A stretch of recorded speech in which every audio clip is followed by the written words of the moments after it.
Thank you for joining Wars of the Roses. As we begin with part 1, Paracelsus, the Rosicrucian by Francis Kordas, an article taken from Rosicrucian Digest, volume 28, number 2, March 1950.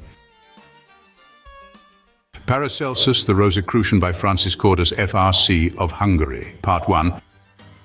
Paracelsus was interpreted in various ways during the centuries, but always according to the special interest of the period. He was often classified as a quack, as a half-educated wonder physician, a conjurer, a magician, a homeless tramp. Then again, he was considered as a Renaissance philosopher, a Gothic transcendentalist, a doctor of the mystic sciences, and so on. His spiritual figure was so tremendous, his knowledge, his experiences so rich and manifold, that it is not surprising that every century, for the justification of its own ideas, claimed Paracelsus as its own. Few people know that Paracelsus was not only one of the greatest mystics of the Middle Ages, but also an initiated Rosicrucian. Let us sum up his monumental lifework and search those elements which prove that he was a real Rosicrucian, a sower of the truth.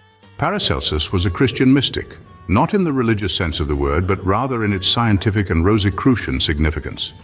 Every mystic, consciously or unconsciously, strives for unity, for a mystical union with the deity. He sees the coherence between above and below, and feels the harmony in the universe. The mystic mind seeks the cosmic connections. It binds together natural philosophy with religion. The mystic is never modern. In fact, he is always young and timeless. Religious systems, scientific theories, philosophical speculations come and go, but mysticism remains forever, for it regards the universe as a whole, coherent and in harmony with everything. The mystic, unlike the analytic, regards nature and spirit as identical, and does not split it into pieces. Nature's mysticism does not try to search God, but to be in union with him. Paracelsus is not an empiric, a Renaissance man, but a Gothic man of dynamic antithesis. He considered everything progressive, in constant change and repetition, and as the thousand-faced variation of the truth. The truth can be explored only by a lie, says one of his paradoxes, which means that the truth must be examined from both sides. God and evil stand side by side, and this is the only way of acquiring knowledge about both. Concerning the entire life of this extraordinary genius, the dates of his birth and death are not quite certain. In the opinion of most researchers, Paracelsus, an only child, was born in November 1493 at Einsiedeln, Switzerland. His father was a medical practitioner. From him he learned a great deal. In 1502 he left Einsiedeln with his parents to live in Villach, Canton. His father continued his medical practice the following 23 years. With the help of his father, Paracelsus studied the writings of the ecclesiastical scientists. Later, he was introduced to elementary alchemy, the secret science, then into the secrets of herbalism. After he was prepared, Paracelsus began his wanderings through Germany, France, and Italy, the high schools of which he learned even more. During his wanderings, he visited Portugal, Spain, England, Prussia, France, Lithuania, Poland, Hungary, Turkey, and other European countries, where he profited by everything he could hear and see, even including the wandering gypsies.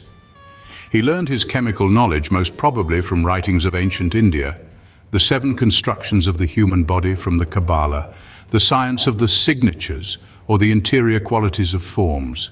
He learned from the sages of Egypt, his insight into astrology and alchemy, just as his knowledge concerning spiritual art came from his contemporary adepts, among whom was Agrippa. He often mentions the names of Hermes Trismegistus, Cicero, Luitanus, Aristotle, Sallusthius, Juvenalis, Marsilius Ficinus, Plato, Pliny, Raymond Lully, and others. He frequently refers to Henricus Cornelius Agrippa, the great Rosicrucian adept, whose acquaintance he no doubt made during his wanderings. He classified Virgil not only as a poet, but also as an initiated magus, profeta magicus. There were those who believed that Paracelsus knew of several ancient secret manuscripts which were never published, but which contained the most important occult truths. In the meantime, he cured patients, and the tidings of his wonder cures preceded him in such a way that in some places he was glorified, but in other places persecuted by the physicians' associations and by the church. In 1526 we find him in Strasbourg, but his stay was of short duration. He soon left for Basel, where he associated with the book printer Froben and his friends. Here he met the most excellent humanists, Erasmus in Rotterdamus, Wolfgang Lachner, Marcus Hyland, Johann Oecolampadius, Wolfgang Musculus, and others. At that time, Basel was the center of intellectual activity. Responding to an appeal by Erasmus, Paracelsus healed Froben. Thus, his reputation grew even in this circle. In 1527, Paracelsus was a lecturer at the University of Basel and also a municipal physician. However, his criticism of the other health officers and pharmacists became rather severe, and he found himself in conflict with the town council. At the university, he openly criticized the idolized Avicenna and Galen, causing a conflict with the university council. There was a pamphlet published against him, and he had to flee from Basel in February 1528. After years of wandering, he reappeared in Salzburg at the invitation of the Prince of Bavaria. Here he found peace at last.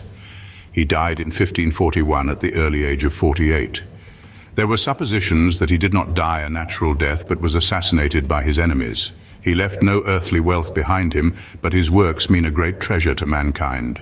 His famous work is Astronomia Magna or Philosophia Sagax. Two well-known works are Defensiones and Labyrinthus. He finished De Natura Rerum and Labyrinthus Medicorum Erantium in the same year. We have to mention the following important writings also: De Tinctura Physica, Thesaurus Thesaurorum Alchemistorum, De Metallorum Transmutationibus et Chementis, and De Mercurius Metallorum. Natural doctor. Paracelsus's influence on medical science is recognized by almost everyone, even though his contribution has not been properly evaluated. His belief was that nature is a physician's best teacher, and that diseases have invisible causes. Disease develops from the inside to outward as a unit. The fundamental principle of life is of a psychic character, responsible for disease or health according to given circumstances. In reality, illness means that the microcosmic balance of the system is disturbed. Bad habits, passions, vicious thoughts, poisonous imagination, all are capable of causing diseases. The health problems which are due to previous incarnations can be detected by the science of astrology. The real physician knows the invisible also, which is nameless, has no matter, and yet is active, he writes. The Christians ought to be conscious of the fact that the Lord is the first, the supreme physician, for he is the highest, the greatest, the most powerful, without whom nothing can happen. The physician's duty is to help the patient restore the balance between man and cosmos. A real physician must certainly be a philosopher. He must know the substance, the species, and the essence of the earth, and be experienced in the labyrinth of cosmical coherences. Doctors should therefore study the processes or methods of nature. Willpower is a great healing factor in cases of illnesses, but many doctors still doubt this. Healing runs parallel in the physical and in the psychic systems. Real healing is spiritual alchemy.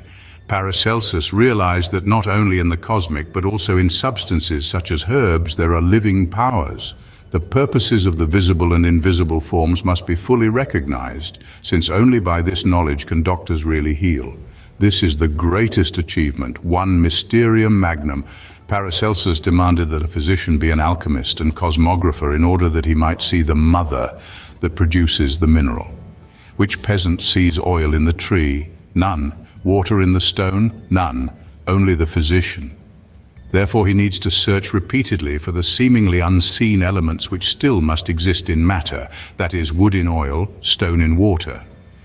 This is the Philosophia Adepta Sagax, sharp, sensitive, subtle, differentiated philosophy.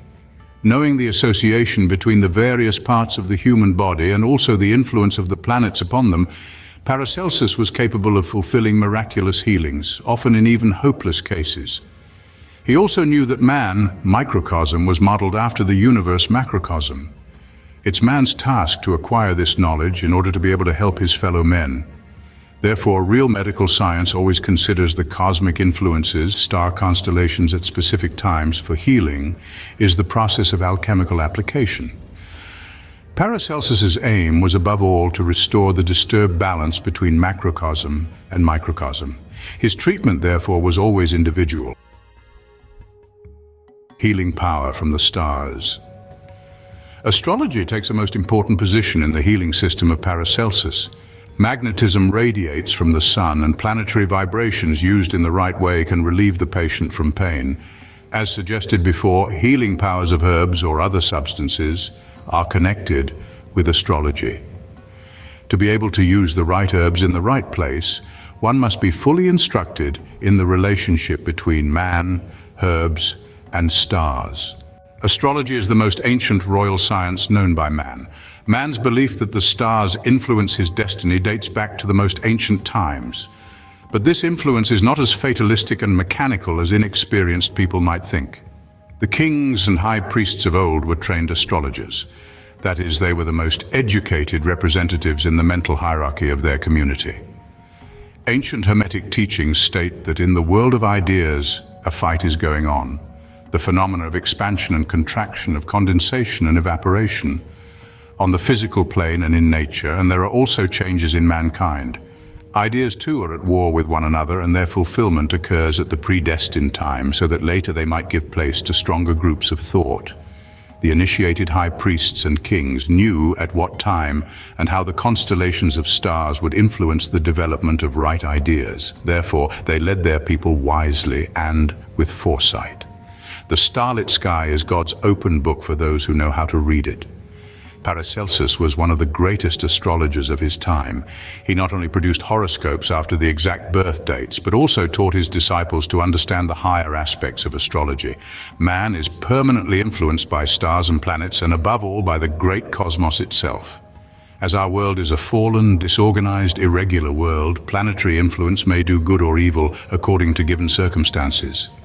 The effects of the stars and planets develop our fundamental nature and qualities, just as the sun's rays open the petals of flowers, but produce a stench on the garbage heap. Although man is under the influence of planets, he is still capable of governing his own fate. Paracelsus writes, "It is an old saying that the wise rule the planets, and I do believe this. The stars and planets do not compel us to fulfill such actions as are against our own will. They do not force us into anything that is not of ourselves. It is impossible to believe that the stars are capable of creating man. What the stars are able to fulfill, man can also, for his wisdom from God is beyond the skies, and it directs the stars. The vibratory nature in man reacts to the same nature in the stars, yet man is master of his own personality. He can control his passions and reject those influences which are not desirable. Man, says Paracelsus, may resemble an animal, or if filled with the glamour of the godly spirit, God. Man has an affinity with the sun, the moon, all the planets and stars, and the entire cosmos. But we must not think that the stars are ruling us unconditionally. Human wisdom is so immense that it is over each star, the sky, and the heaven. And just as man is powerful on earth, so he is in heaven. Just as he has directed his cattle, so can he rule the sun, the moon, and the stars. The wise rule the stars. God did not create the stars with the purpose of ruling over man. On the contrary, he created them to serve man, just as the rest of the various creations. The stars greatly influence the animal part in man.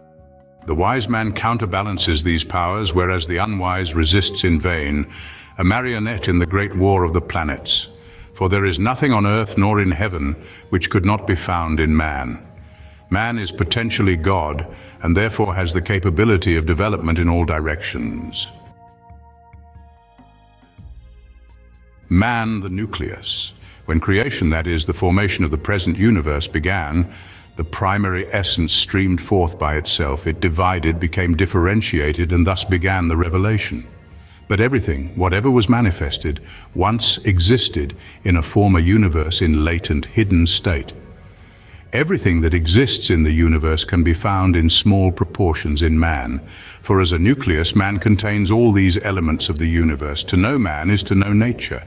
Between man and nature, between man and cosmos, there are deep connections. Nature's conditions are dependent on all the conditions of mankind, for they mirror the human mentality.